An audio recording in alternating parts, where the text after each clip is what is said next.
안녕하세요.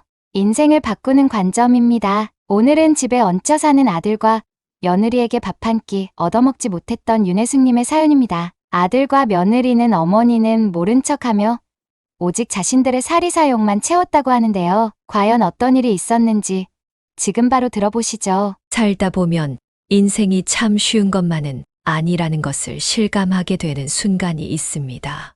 안녕하세요. 저는 올해로 69의 윤혜숙이라고 합니다. 저는 살아오는 동안 누구보다 평범한 가정주부로 살아왔고, 오직 저만을 위해 평생을 바쳐온 남편은 13년 전 사고로 저보다 먼저 세상을 떠났습니다.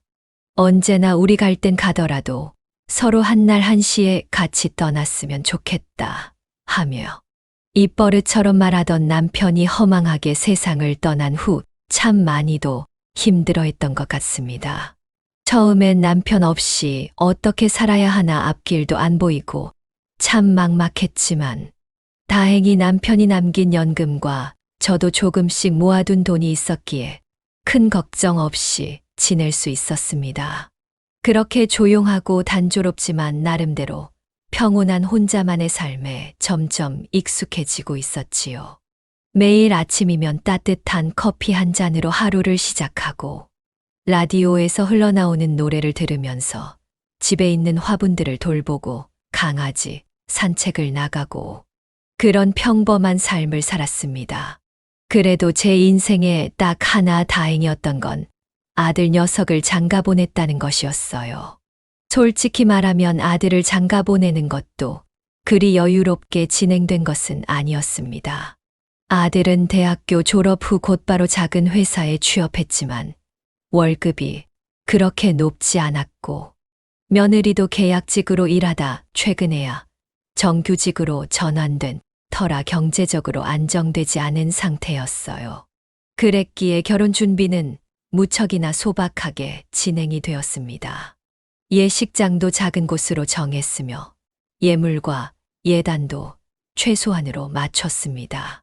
그래도 하나밖에 없는 아들이니 결혼할 때만큼은 넉넉하게 해주고픈 마음에 다 해주겠다고 했지만 아들도 며느리도 자기들이 가지고 있는 예산 내에서 해결을 보고 싶다며 거절했지요. 아들은 전세 대출을 받아 작은 투룸에서 신혼생활을 시작했는데 집꼴이 정말 말도 나오지 않을 정도였습니다. 너희는 어떻게 골라도 이런 집을 골랐니? 저희가 가진 돈으로 구할 수 있는 가장 좋은 집이 이 정도뿐이어서. 그래도 나름 살만해요. 어머니, 누울 곳만 있으면 되는 거죠 뭐. 환기가 제대로 되지 않아서 겨울이면 곰팡이가 피고 여름이면 습기가 가득 차는 곳이었습니다. 게다가 벽지도 누렇게 때가 타서 아주 엉망이었고 싱크대는 틈만 나면 누수가 생겨 부엌이 물바다가 되는 것이 일상이라고 하더군요.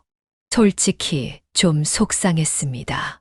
힘들게 키운 아들이 그리고 사돈어른과 사부인이 곱게 키웠을 며느리가 이런 집에서 생활을 한다는 게 그래도 두 사람은 불만 하나 없이 열심히 살았습니다. 그런데 어느 날 연락도 없이 아들과 며느리가 저를 찾아와서 대뜸 이런 이야기를 하는 게 아니겠어요? 어머니, 이런 부탁드리는 거 굉장히 염치 없다는 거 알고 있지만 잠깐만 어머니 집에서 저희 두 사람 신세 좀 질 수 있을까요? 갑자기 왜? 너희 무슨 일 있니? 집주인이 전세금을 2배로 올려달래요. 저희는 지금 쥐꼬리만한 월급으로 둘이 벌어 겨우 먹고 살고 있는데 전세금을 2배로 올려줄 돈도 없고 대출도 감당이 안 되고 어떻게든 우리 선에서 해결을 해보려고 했는데 너무 힘들어서요. 저희가 최대한 돈을 빨리 모아서 집을 구해볼 테니까 잠깐만 신세를 질 수 있을까 해서요. 이런 부탁 드리는 거 너무 창피하고 죄송한데 부탁 좀 드릴게요, 어머니. 집에서 지내는 동안은 민폐도 끼치지 않고 최대한 조심히 행동할게요. 아들과 며느리의 간절한 부탁에 저는 망설이지 않고 집으로 들어오라고 했습니다. 내 새끼가, 내 며느리가 어려운 형편에 처했는데 집이 좁은 것도 아니었기에 들이지 않을 이유가 없었죠. 그리고 되려 같이 살면 서로 사이도 더 가까워지고 좋을 것이라 판단했기에 흔쾌히 두 사람을 집으로 들어오라고 했습니다.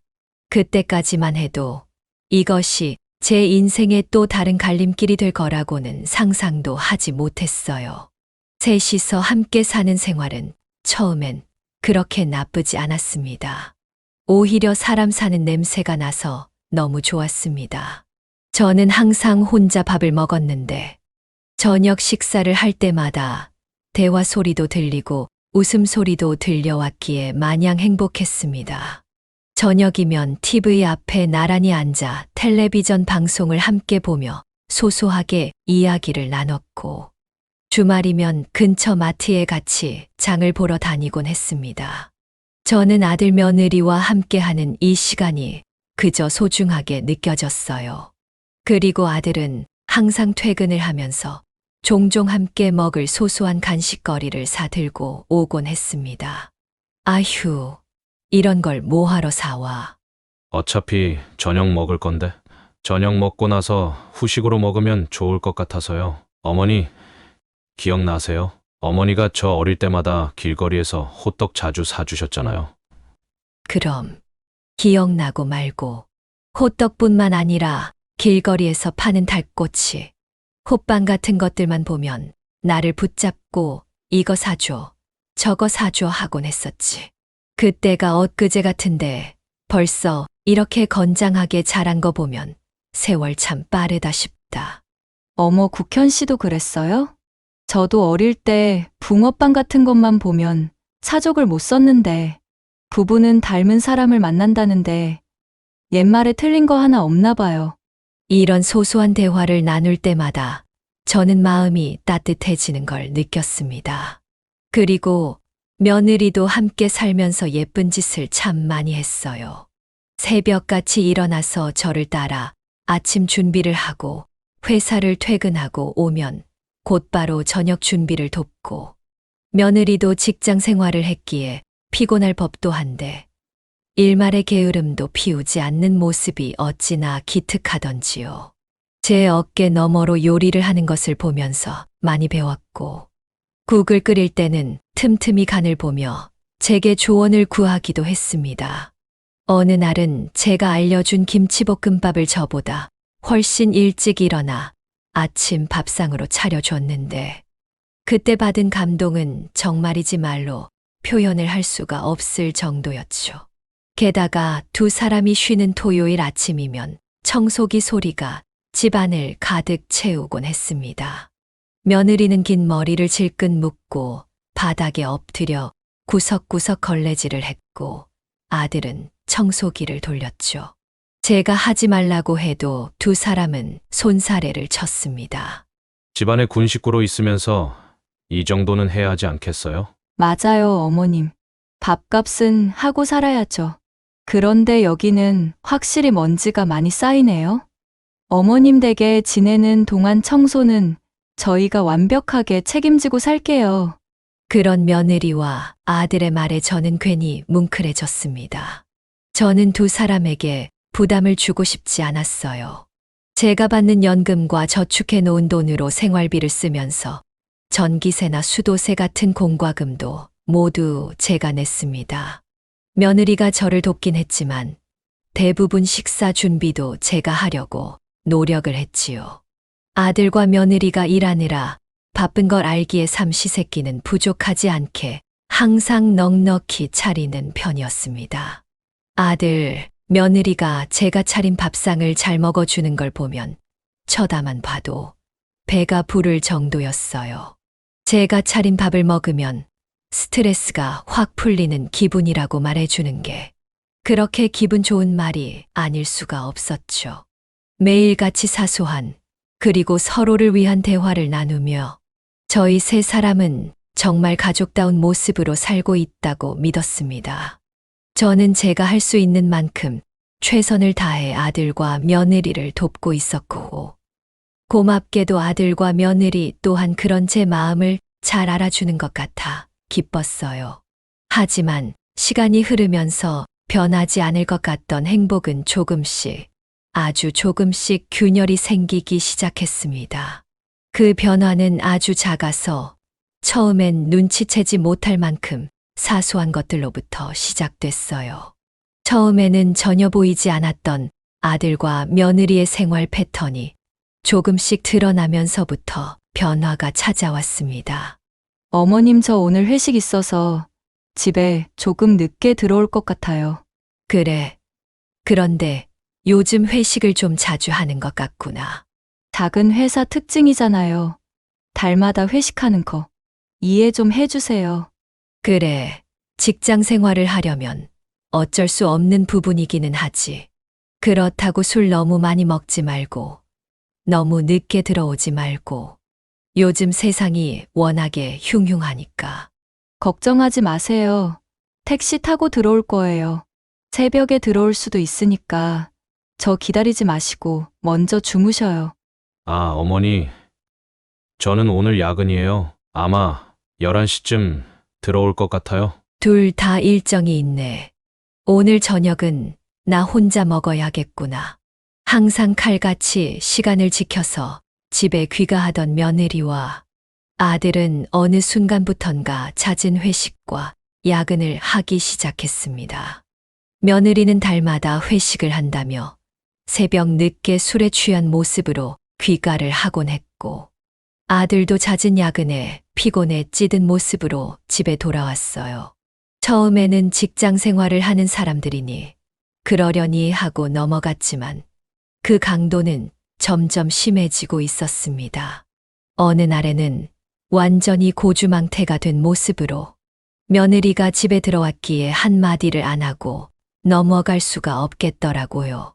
가정이 있는 사람이면, 게다가 시어머니와 함께 살고 있는 경우라면 당연히 예의를 지켜줘야 하는 게 정상이라고 생각하는데, 며느리는 점점 그 선을 넘고 있는 것 같았죠.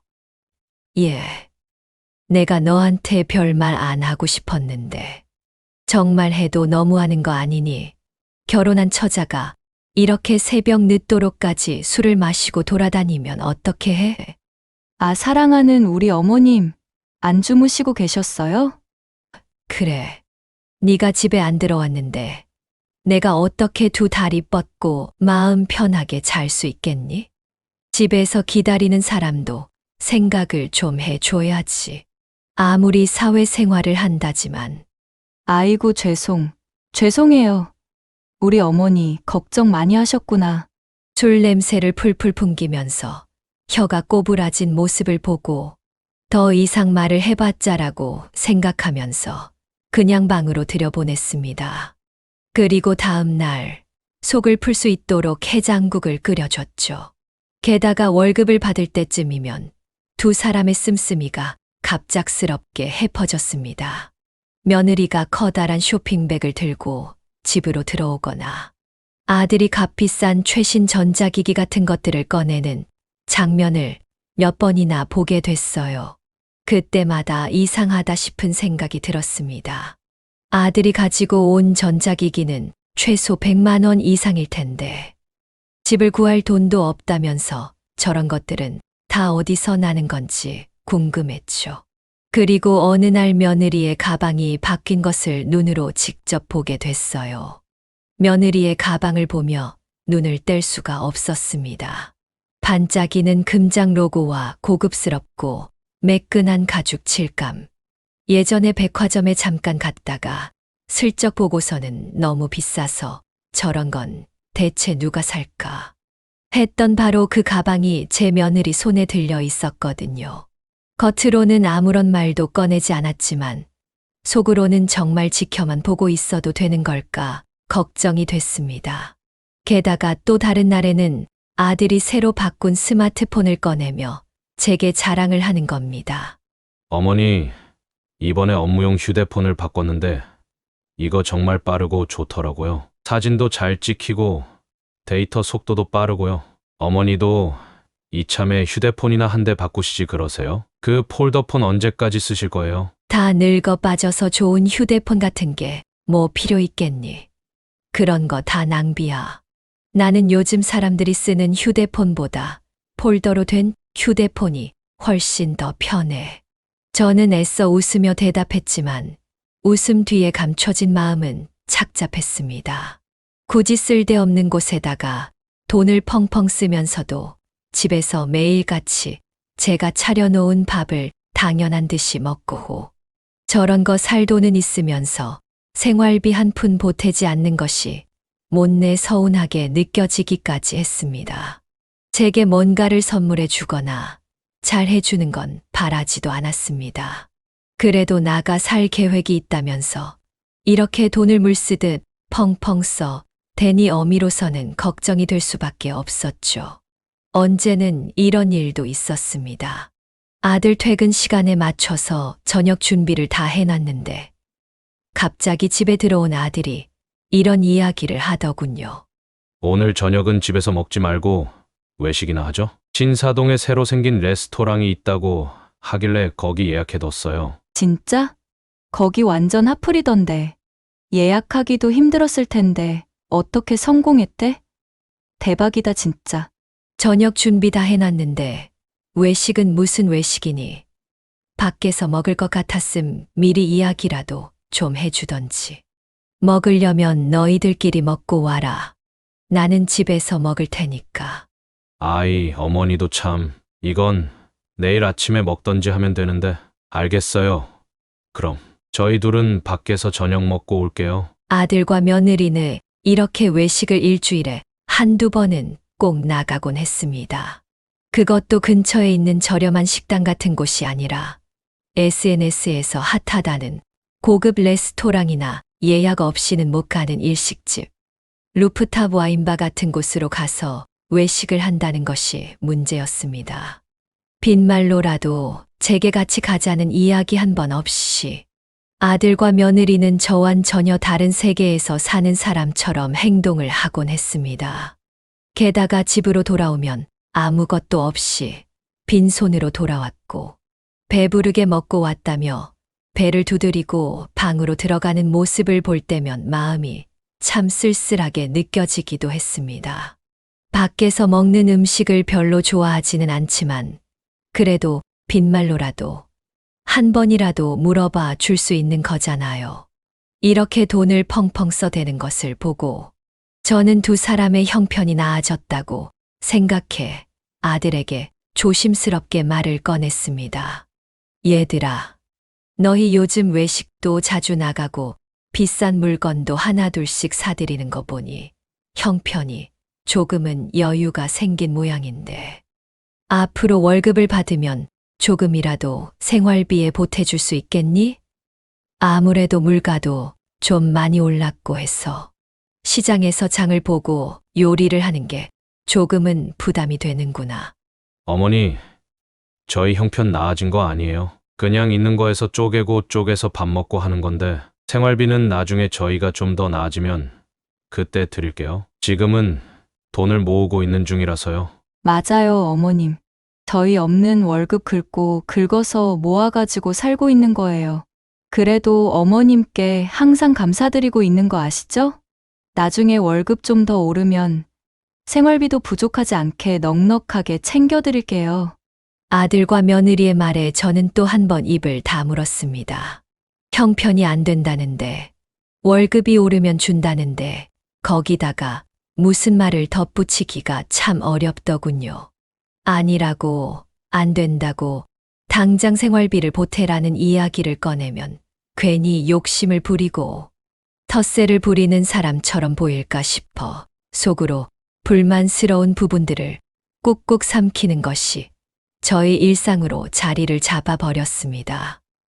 그래. 지금은 비록 형편이 안 되지만 나중에 시간이 지나고 나면 나한테 어떻게든 은혜를 갚겠지. 생활비도 넉넉하게 주겠지. 제대로 효도를 하겠지. 저는 그렇게 스스로를 다독이며 아들과 며느리를 위해 매일 밥을 차렸습니다. 장을 보면서도 집안일을 하면서도 아들과 며느리를 생각하면 언제나 입에선 한숨이 나왔지만 마음과 머리로는 두 사람을 이해해 보려고 무던히 노력했습니다. 그러나 견뎌왔던 마음이 한순간에 축대가 무너지듯 우르르 무너져 내린 것은 며느리의 실체를 직접 목격하고 나서였습니다.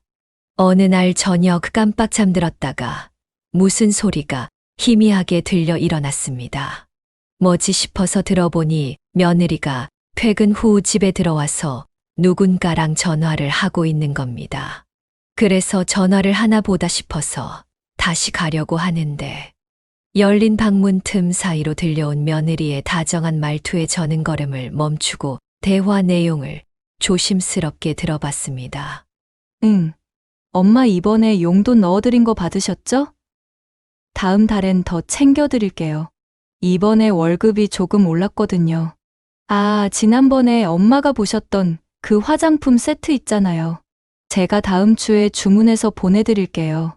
아버지 영양제 보내드린 건 잘 받으셨어요? 아, 아버지가 좋아하신다고요? 다행이에요. 그거 10만 원 넘는 거라 꾸준히 잘 챙겨 드셔요. 그 순간 저는 뭔가 차가운 물을 뒤집어 쓴 기분을 느꼈습니다. 제겐 월급이 쥐꼬리 같다고 겨우 긁어 모아 생활을 한다며 생활비 보탤 돈 한 푼 없다 하더니 친정엔 매달 용돈을 드리고 있었고 가격이 꽤 되는 선물까지 보냈다는 사실에 가슴이 서서히 조여오는 느낌이 들었습니다. 충격을 좀 크게 먹어서 앞이 살짝 깜깜해졌을 정도였죠. 하지만 며느리에게 대놓고 말을 하지는 못했습니다. 딱히 따질 수 있는 명분도 용기도 없었습니다. 괜히 고부간의 사이를 더럽히고 싶지 않았고 관계를 스스로 망가뜨리고 싶지 않았으니까요.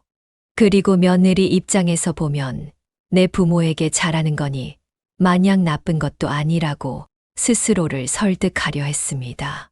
그럼에도 불구하고 제 속은 서서히 까맣게 타 들어갔습니다. 속상한 티를 내지 않으려고 또 괜히 복잡한 생각을 하지 않으려고 부단히 노력했지만 그게 쉬운 일만은 아니었어요. 그렇게 한참 동안 고민하고 상처받고 또 고민하던 하루를 보내던 어느 날 오랜 친구 미정이가 제게 전화를 걸어왔습니다.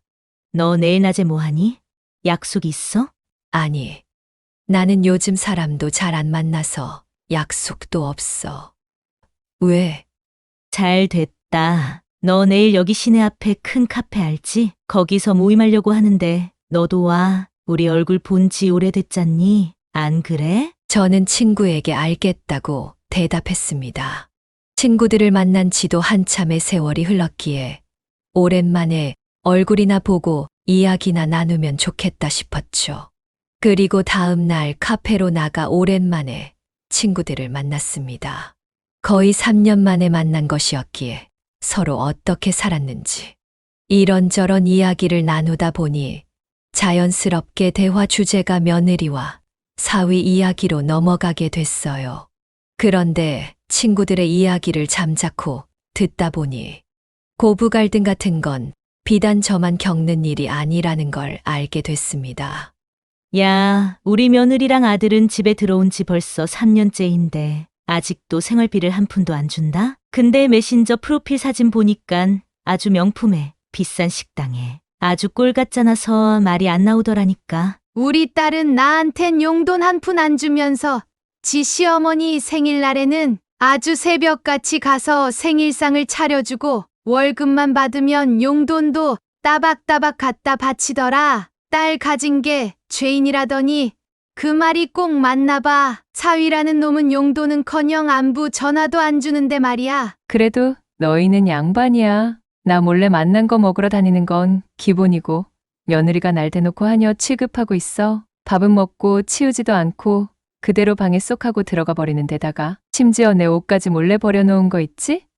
뭐 그런 게 다 있는가 싶더라니까. 친구들의 이야기에 저는 괜히 나만 불행한 것이 아니구나 하면서 마음이 놓이기도 했지만 한편으로는 더 씁쓸해지기도 했습니다.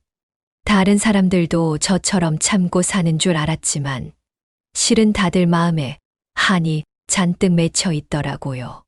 우리 세대 어머니들은 왜 분노를 터뜨리는 것보다 참는 걸 선택할 수밖에 없는 건지 참 씁쓸했습니다. 자식이나 사위 며느리한테 말 한마디 꺼내기도 조심스럽고 표현 하나에 상처 주지 않을까.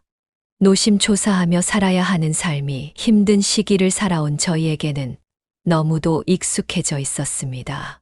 그렇게 친구들을 만나고 장을 봐서 집에 돌아오는 길. 시장에서 산 작은 화분을 가슴에 안고 저는 이런저런 생각을 하며 걸었습니다. 그러다 문득 아들과 며느리가 정말 저를 가족으로 생각은 하는 건지, 아니면 그냥 자기네들이 잠깐 머물렀다가 갈 둥지 정도로 생각을 하는 건지 궁금해졌습니다. 하지만 저는 그 궁금증을 겉으로 드러내지 않기로 했습니다. 괜히 그 진실을 알고 나면 상처만 받을 것 같았거든요. 하지만 그 마음은 얼마 가지 않아 완전히 터져버리고 말았습니다. 다름 아닌 제 생일날 말입니다. 올해 제 생일은 아무것도 하지 않고 조용히 지나가기를 바랐습니다. 누가 챙겨주지 않아도 그냥 평소처럼 밥을 차려 먹고 뉴스를 보면서 하루를 보내야지 싶었죠. 그런데 아침부터 아들이 다가와 이런 이야기를 하는 겁니다. 어머니, 오늘 어머니 생신이시잖아요. 저녁에 다 같이 외식 어때요? 어제 분위기 좋은 레스토랑 예약해뒀어요. 레스토랑 비싼데 뭐 하러 예약을 해놨어. 엄마는 조용한 한식당에서 밥 먹는 거면 충분한데. 전에 갔던 삼청동 돌솥 비빔밥집 어땠니? 반찬도 깔끔하고 된장찌개가 참 맛있던데. 거기는 어때? 어머님, 오늘은 특별한 날이잖아요. 돌솥 비빔밥집은 언제든지 갈 수 있는 곳이니까 오늘은 좀 분위기 있는 곳으로 가요. 저희가 예약한 곳이 요즘 인터넷에서 엄청 핫한 곳이에요. 코스 요리도 맛있고 가격도 괜찮은 데다가 야경도 정말 예뻐요. 예약하는 것도 힘들었다니까요. 맞아요, 어머니. 한식은 집에서도 충분히 먹을 수 있는 거잖아요. 저희가 비용 다 부담할 테니까 불편해하지 마시고 그냥 같이 가세요. 아들이 먼저 생일을 함께 보내자고 이야기를 해준 건 정말 고마운 일이었지만 선뜻 그렇게 하자고 말을 할 수가 없었습니다. 레스토랑 음식이 입맛에도 안 맞을 것 같았고 왠지 모르게 불안한 예감이 드는 겁니다. 그렇다고 해도 굳이 길을 써서 가지 않겠다고 할 이유도 없었습니다. 아들과 며느리가 모처럼 저를 위해 준비를 했다고 하니 그것만으로도 고마운 일이었지요. 그래서 저는 결국 고개를 끄덕이며 레스토랑에 가겠다고 대답했습니다. 그리고 아들과 며느리의 퇴근 시간에 맞춰서 레스토랑 쪽으로 향했습니다. 제가 도착한 곳은 압구정에 위치한 한눈에 보기에도 정말 비싸 보이는 고급 레스토랑이었습니다. 어두운 조명에 커다란 테이블, 입구부터 흘러나오는 클래식 음악, 고급스러운 옷을 입고 와인잔을 기울이는 사람들. 그 모습들을 하나하나 눈에 담으면서 저는 왠지 어깨에 힘이 들어갔고 앉자마자 물을 마셨는데 손이 미세하게 떨리기 시작했습니다. 이렇게까지 고급스러운 곳일 거라곤 생각지도 못했거든요. 옷차림부터 음식까지 모든 게 익숙하지 않은 공간에서 저는 마치 낯선 곳에 뚝 떨어진 사람처럼 멍하니 앉아 있었습니다. 어머님, 긴장 푸셔요. 이런데 처음 와보시죠? 요즘엔 평범한 한식집보다도 이런 곳이 인기 많아요. 보세요. 사람들 하나같이 휴대폰 들고 사진도 찍고 있잖아요. 메신저 프로필 사진으로 올리면 어머님 친구분들 다 부러워하실걸요? 아들 며느리가 이런 곳에도 데리고 가주는구나 하면서요. 그러니 나는 영 불편하기만 한데. 에이, 이런 곳도 와보시고 적응도 하시고 하셔야죠. 어머님 생신이시니까 고급 코스 요리로 주문할게요. 이내 직원이 와서 메뉴판을 내밀었고 아들과 며느리는 아무런 망설임 없이 가장 비싼 디너 코스의 와인까지 주문했습니다. 스테이크, 푸아그라, 트러플 리조또, 전부 생전 처음 들어보는 음식들이었죠. 저는 조심스레 메뉴판에 적힌 음식들이 뭔지 묻고 싶었지만 괜히 촌스럽다는 말이 나올까 싶어 입을 다물었습니다. 정작 제 생일이었음에도 불구하고 제가 선택한 건 아무것도 없었습니다. 그리고 음식이 나오자마자 저는 입을 틀어막을 수밖에 없었습니다. 음식들은 죄다 손바닥만 한 크기였는데 거기 곁들여진 장식들은 엄청나게 화려했습니다. 아들과 며느리는 온갖 각도를 바꿔가며 사진을 찍기 바빴고 저는 음식을 앞에 두고도 한참 동안 구경만 하고 있었죠. 사진 찍기에 정신이 없는 두 사람을 보고 저는 가슴 한켠에 찬 바람이 불어오는 것 같았습니다. 왜 저는 제 생일인데도 제가 좋아하는 된장찌개 한 그릇 먹지 못하고 이런 낯선 곳에서 한없이 눈치만 보고 있는 걸까? 분명 저희 생일을 축하하기 위해 온 건데 왜 아들과 며느리의 데이트에 눈치 없이 끼어든 것만 같은 느낌이 드는지 참 기분이 불쾌하더라고요. 식사는 예상했던 대로 제 입맛에 참 맞지 않았습니다. 그런데 아들과 며느리는 뭐가 그렇게 좋은지 저들끼리 깔깔거리고 떠들며 음식을 먹다가 와인을 한 잔씩 더 시켰고 추천 메뉴인 치즈 플레이트까지 추가로 주문했습니다. 서로 예쁘고 멋지다며 사진을 찍어주고 와인잔을 맞부딪히는 좋은 분위기 속에서 저는 한참을 동떨어져 조용히 물만 마시고 있었습니다. 스테이크는 질기고 비렸으며 소스는 느끼해서 입에 맞지 않았지만 기껏 데리고 온 곳인데 음식이라도 먹지 않으면 돈이 아까웠기에 애써 꼭꼭 씹어 삼켰습니다. 그리고 마침내 식사가 끝나고 계산을 하는 시간이 돌아왔습니다. 자리에서 일어나며 아들이 마치 선심을 쓰는 것처럼 자기가 내겠다고 이야기를 하더군요. 그게 생색을 내는 거든 아니든 저는 고마웠습니다. 자기들끼리 웃고 떠들었지만 그래도 저를 위한 날로 생각해 주었구나 하는 생각에 마음이 조금은 풀리는 것 같았죠. 그러나 계산대로 향한 아들은 옷을 몇 번 더듬더니 너무도 당당히 제게 이렇게 말을 하는 겁니다.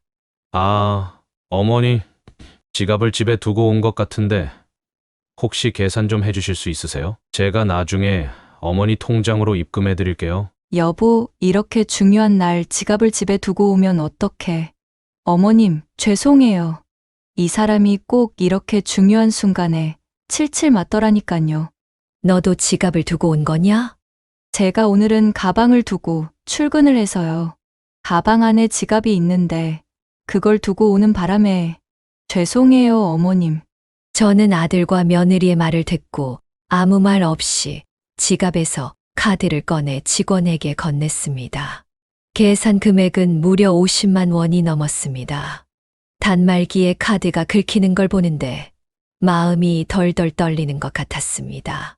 무언가 복잡하게 뒤엉킨 감정이 울컥 치밀어 오르면서 왈칵 눈물이 날 것 같더라고요. 아들이 술을 마셨기에 운전을 할 수 있는 사람이 없어서 대리 기사를 불렀고 차를 타고 가는 동안 저희 세 사람은 한마디도 말이 없었습니다. 간간히 라디오에서 흘러나오는 음악 소리만이 싸늘한 공기를 메웠지요. 집에 돌아온 후 아들은 미안하다는 듯이 제게 말했습니다.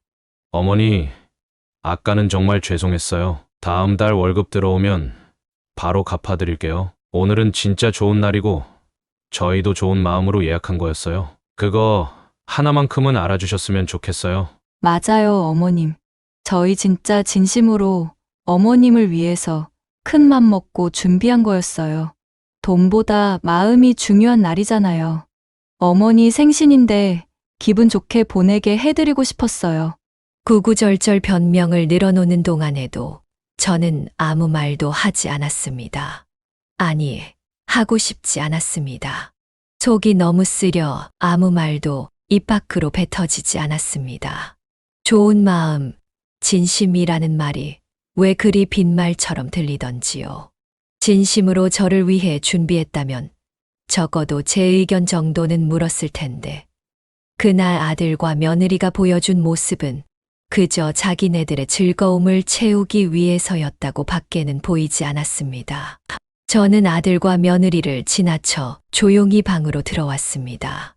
문을 닫고 가만히 침대에 앉자마자 한참 참았던 눈물이 폭포수같이 흘러나왔습니다. 오늘은 저를 위한 날이었는데 왜 저는 제 의견 하나 말하지 못하고 아들과 며느리에게 모든 것을 다 맞춰야 했는지. 저를 위해서가 아니라 아들과 며느리의 만족을 위해 꾸며진 하루였던 것 같아 더 서글펐습니다. 그날 밤 저는 한참을 뒤척이며 밤잠을 이루지 못했습니다. 그리고 새벽이 가까워질수록 제 안의 감정은 체념에서 분노로 바뀌어 갔습니다. 이건 아니라고, 이건 내 스스로가 원했던 삶이 아니라고. 이제는 정신을 차리고 마음을 다잡아야 한다고 수없이 되뇌이며 가슴 속에 눌러 담았던 말들이 하나둘씩 마음 속에 차오르기 시작했습니다. 그리고 다짐했습니다. 이제는 더 이상 참고 살지 않겠다고 말이죠. 다음 날 아침, 저는 결국 한숨도 자지 못하고 일찍 일어났습니다. 잠을 제대로 자지 못하고 눈물을 흘린 탓에 눈이 퉁퉁 부어 있었지만 그런 것 따위는 개의치 않았습니다. 저는 부엌에서 조용히 커피 한 잔을 마시며 마음을 가다듬었습니다. 그리고 한 손엔 펜을, 다른 손엔 메모지를 들고 식탁에 앉아 한 글자 한 글자 눌렀었습니다. 오전 9시 거실에서 가족회에 꼭 참석할 것. 이번에야말로 저의 마음을 명확하고 분명하게 전달하고 싶었습니다. 아들과 며느리가 일어나기 전에 메모는 냉장고 문에 자석으로 붙여두고 다시 방으로 들어갔습니다. 그렇게 몇 시간 후 아들과 며느리가 문을 열고 나오는 소리가 들렸습니다. 저도 그 소리를 듣고 조용히 거실로 나갔고 두 사람은 부엌에 붙어 있는 메모지를 보고 당황스럽다는 듯 물었습니다. 어머니, 이게 뭐예요? 웬 가족회의? 너 글 읽을 줄 모르는 거니? 말 그대로 가족회의를 한다는 말이잖아. 9시 넘었으니 정신 차리고 여기 좀 앉아보거라. 아들은 눈을 휘둥그렇게 뜨면서 며느리를 바라보았고 며느리 역시 낯선 분위기에 긴장한 듯 조용히 눈치를 보다가 아들과 함께 거실 바닥에 앉았습니다. 저는 거실 소파에 앉아 있었고 제 앞에는 두꺼운 노트 한 권과 가계부, 그리고 영수증 몇 장이 가지런히 놓여 있었습니다. 가계부의 겉표지엔 2024년 4월부터 2025년 4월 생활비 내역이라고 쓰여 있었습니다. 테이블 위에 놓인 자료들을 보며 둘 다 잠시 어리둥절한 표정을 지었지요. 저는 가계부와 노트를 펴며 조용히 입을 열었습니다. 작년 봄부터 너희가 우리 집에 들어와 살았지. 벌써 그 시간이 1년이 됐더구나. 그동안 나도 너희를 말 없이 지켜봤다. 초반엔 너희 사정이 어렵다고 하니 우리 집에 들어와서 살라고 한 거였고, 시간이 지나면 조금씩 나아지겠거니 기대도 했던 게 사실이다. 그런데 더는 이렇게는 안 되겠다 싶더구나. 어머니, 그건 전에도 말씀드렸다시피 내 말 들어라. 그래서 너희가 1년 동안 쓴 게 얼마인지 일일이 내가 기록을 해 놓았다. 자, 한번 봐라. 가계부 안에는 지난 1년간의 식비, 전기세, 수도세, 인터넷 요금, 가스비, 청소용품, 생필품 등의 지출 내역이 월별로 정리돼 있었습니다. 구매 날짜, 품목, 지출 금액까지 꼼꼼히 기록해 놓은 것을 보고 아들과 며느리는 당황스럽다는 표정을 지었습니다. 아들과 며느리와 함께 살면서 쓴 돈의 총합은 1,000만 원을 넘겼고 그중 90% 이상은 제 지갑에서 빠져나간 돈들이었습니다. 며느리는 눈을 크게 뜨고 가계부를 한 장 한 장 넘기더니 작게 중얼거렸습니다. 어머님 이거를 다 일일이 기록하신 거예요? 그래. 혹시라도 너희가 나중에 없는 이야기를 지어낼까 싶어서 정확히 있는 그대로 하나하나 기록해 놨다. 어머니, 그런데 갑자기 왜 이제 와서 이런 얘기를 하시는 거예요? 무슨 일 있으셨어요? 아니면 저희가 뭐 잘못했어요? 뭐라도 말씀을 하셔야 이러시는 이유를 알 거 아니에요. 너희가 잘못한 건 아무것도 없어. 다만 내 스스로가 이제 달라져야 한다고 생각했을 뿐이야. 그래서 오늘 이 자리에서 말하려고 한다. 이제부터 한 달에 80만 원씩 집세를 받을 거다. 식비와 공과금 포함한 금액이야. 너희가 쓰는 돈 생각하면 그렇게 많은 것 같지도 않는데. 어떻게 생각하니? 어머니, 그게 무슨 말씀이세요? 저희는 가족이잖아요. 부모가 자식한테 집세를 받는 게 말이 된다고 생각하세요? 한 달에 80이라니 말도 안 돼요. 저희한텐 너무 큰 돈이에요. 맞아요, 어머님. 저희가 일부러 그런 것도 아니고 여태까지 아무런 말씀도 없었으면서 이제 와서 이러시는 건 정말 너무하다고 생각해요. 저희가 돈을 아직 많이 모은 것도 아닌데 갑자기 그렇게 집세를 많이 내라고 하시면 저희는 진짜 곤란해요. 그래, 가족이라면 집세는 안 받는 게 맞긴 하지. 나는 아까도 말했지만 너희 형편 하나하나 이해하고 생각하면서 너희가 불편하지 않게 열심히 도왔다. 그런데 도와주는 거에도 한계가 있는 거다. 너희는 빈말이라도 나한테 생활비를 내겠다.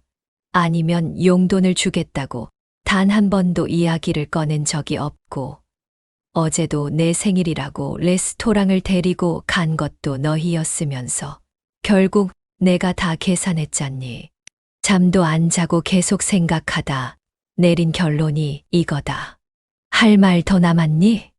어머니 저희한테 결국 돈을 바라신 거였어요. 저희가 나중에 형편이 되면 그때 넉넉하게 드린다고 약속했잖아요.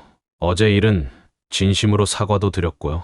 어머니, 그렇게 속 좁은 분이셨어요. 너희 둘 다 신나게 카드 긁고 명품 사러 다니는 거 알아도 고급 식당에서 나 빼고 밥 먹고 들어와도 나는 아무 말 안 했다. 너희가 먹고 입고 쓰고 즐길 돈은 넘쳐나도 나한테 쓸 수 있는 돈은 한 푼도 없다 이 말이냐? 자식 키워봤자 아무짝에 쓸모 없다더니 그 말을 이럴 때 쓰는 모양이구나. 며느리는 제 말을 듣고 고개를 푹 떨구었고 아들은 화난 표정으로 벌떡 일어나 말도 없이 방으로 들어가 문을 쾅 닫았습니다. 문을 닫는 소리 때문에 온 집안이 울릴 정도였지만 저는 조금도 동요하지 않았습니다. 며느리는 제 팔을 붙잡고 애원하듯 말했습니다. 어머니, 집세만큼은 제발 다시 생각해 주시면 안 될까요? 저희가 80만 원씩 내는 건 정말 부담돼서 그래요. 어머니께서 집을 내어주신 건 정말 감사하게 생각하지만 아무리 생각해도 집세를 내는 건 그래, 너희에게는 부담이겠지. 집세를 내고 나면 그만큼 너희가 먹고 쓸 돈이 줄어들 테니깐. 그런데 이제 나도 부담이다. 이젠 그 부담을 반으로 나누는 게 좋다고 생각했어. 만약 너희가 죽어도 집세를 내는 게 힘들다고 하면 내가 방법을 찾아보겠다. 예를 들면 이 집을 팔아버리거나 나 혼자 살 작은 전셋집을 구하고 너희는 길바닥에 나앉던지 원룸방으로 이사를 가던지. 너희도 제법 불편하겠지만 나도 더는 이대로 못 살겠다. 그 말에 며느리는 아무 말도 하지 못했고 묵직한 침묵만이 거실 공기를 맴돌았습니다. 그 속에서 저는 다시 한번 다짐했습니다. 더 이상 물러서지 않을 거라고. 이 집에서 제 삶을 먼저 챙기고 당당하게 살아갈 것이라고 말이죠. 그렇게 한바탕 난리가 지나고 그날 오후 조용했던 집 안에서 갑자기 큰 소리가 들려왔습니다. 아침에 방 안으로 들어갔던 아들과 며느리가 말싸움을 시작한 것이었습니다. 평소엔 다투지도 않고 무난하게 지내던 둘이었는데 언성이 점점 높아지더니 문틈 사이로 고성이 새어 나왔습니다. 그래서 내가 예전에 뭘 했어? 어머니한테 양심상 생활비라도 조금씩 드리자고 했잖아. 당신이 괜찮다고 나중에 드리면 된다고 계속 미루는 바람에 이 지경까지 온 거 아냐? 무슨 말이야? 내가 언제 그랬어? 그리고 당신이 언제 어머님께 생활비를 드리자고 말했는데? 내 기억 속에는 없어. 당신 설마 이제 와서 모든 탓을 나한테 돌리려고 하는 거야? 항상 장인어른 장모님께는 돈 잘만 쓰면서 어머니한테는 한 푼도 안 쓰는 게 누군데? 어제도 결국 어머니 카드로 계산했잖아? 지가 망가져온 게 누구 잘못인데? 그럼 그 자리에서 내가 계산을 했어야 했어? 내가 왜? 나도 지가 만들고 왔는데 왜 나한테만 화내? 나도 민망해 죽는 줄 알았다고. 결국 한참 동안 거친 말들을 주고받다 누군가 방문을 쾅 닫고 밖으로 나가는 소리가 들렸습니다. 아마도 아들이 밖으로 나간 듯 보였죠. 저는 방 안에 앉아 있었지만 두 사람의 대화를 다 듣고 있었습니다. 싸우는 모습을 두 눈으로 직접 보니 마음이 편하진 않았지만 그래도 아들과 며느리가 이제서야 서로의 책임을 돌아보고 있다는 점에선 한편으로는 너무 늦긴 했지만 이제라도 뭔가 잘못 돌아가고 있다는 것을 깨달아서 다행이라는 생각도 들었습니다. 그렇게 저희에게는 보이지 않는 벽이라는 것이 생겼습니다. 그 일이 있은 후 집 안은 사람이 있어도 쥐 죽은 듯 고요함을 유지했고 같은 집 안에 있으면서도 서로 눈을 잘 마주치지 않았습니다. 말수가 확연하게 줄어들었고 집에서 밥을 먹지 않아 음식이 쉬어 빠지기 일쑤였습니다.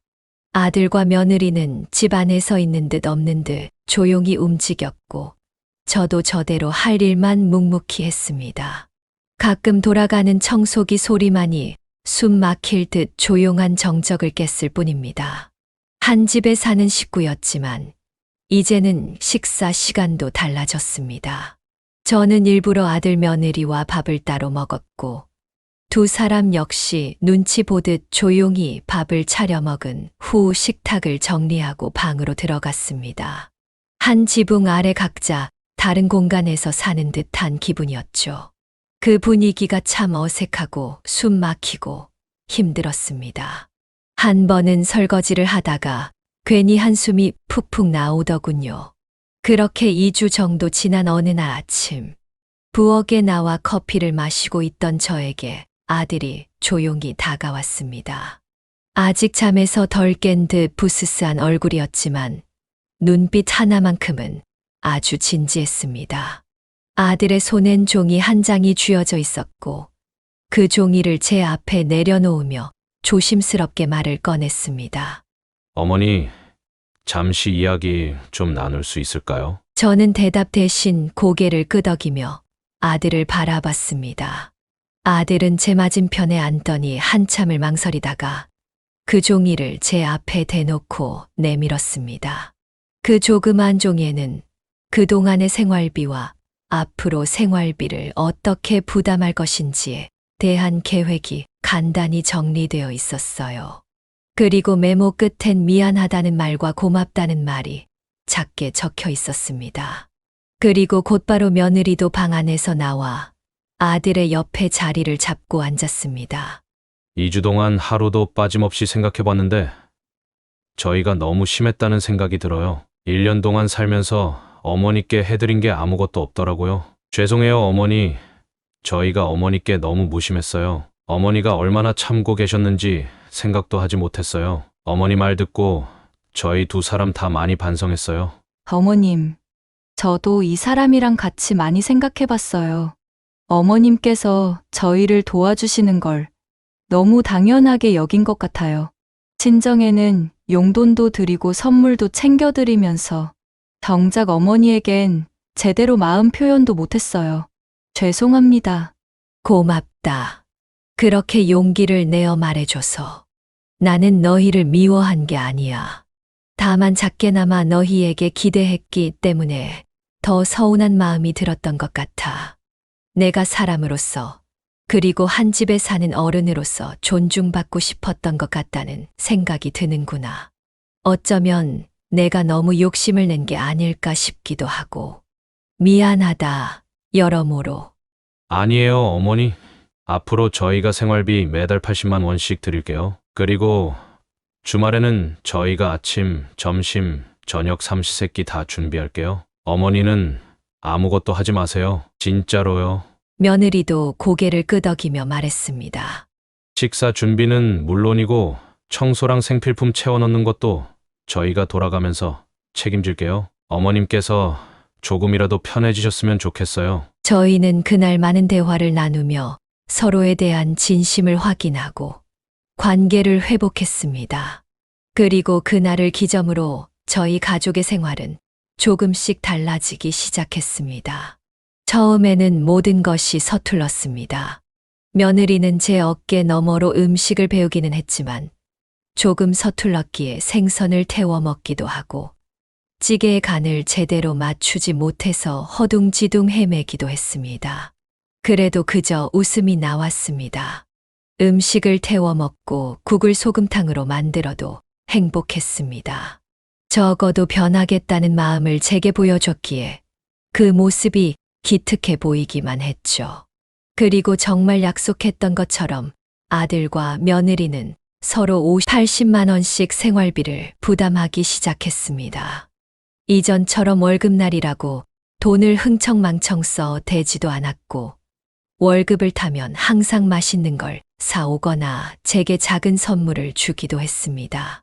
이를테면 화장품 세트라거나 향수 같은 것들 말이죠. 3개월이 지나자 집안은 확실히 달라져 있었습니다. 토요일 아침이면 셋이 함께 장을 보러 나가는 것이 일상이 되었고 서로가 좋아하는 음식을 골라 장바구니에 담으며 즐겁게 대화도 주고받았습니다. 저녁엔 아들과 며느리가 주방에 서서 요리를 했고 저는 조용히 거실에서 텔레비전을 보며 두 사람이 왔다 갔다 하는 모습을 지켜보곤 한답니다.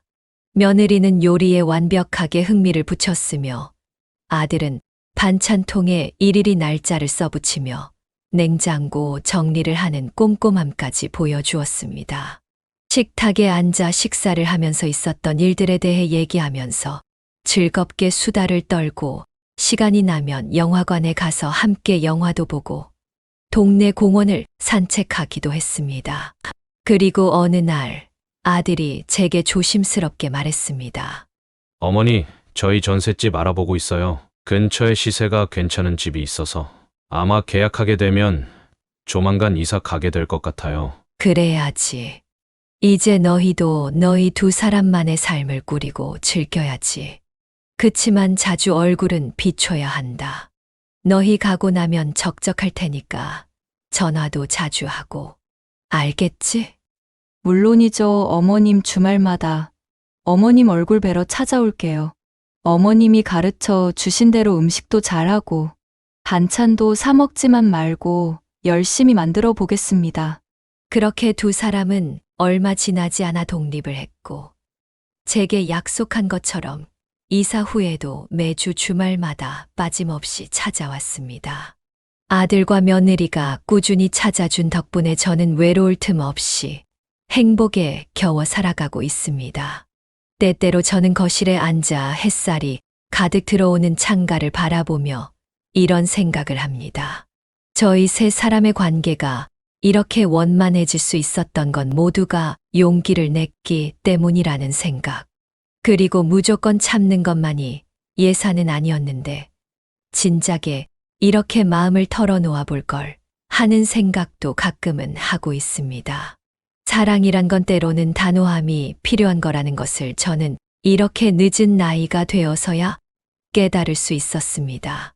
무조건 참고 배려하는 것만이 정답이 아니라 내가 지금 느끼고 있는 감정과 마음을 솔직히 꺼내는 용기가 관계를 바로잡을 수 있다는 것을 배웠습니다. 지금 저희 가족에게는 다시금 온기가 흐르기 시작했습니다. 서로를 위한 배려가 가득한 온기 말이지요.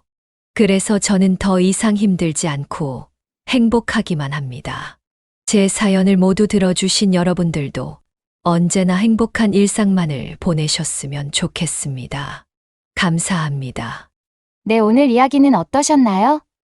오늘 이야기를 듣고 어떻게 생각하시는지 어머님, 아버님의 생각을 댓글로 공유해주세요. 저는 또 다른 사연으로 찾아뵙겠습니다. 좋아요, 구독, 알람 설정을 통해 앞으로도 따뜻한 정을 나눌 수 있게 함께 해주세요. 어머님, 아버님의 삶의 지혜와 경험을 나눌 수 있는 통로가 되겠습니다. 오늘도 인생을 바꾸는 관점을 통해 사연을 들어주셔서 감사합니다.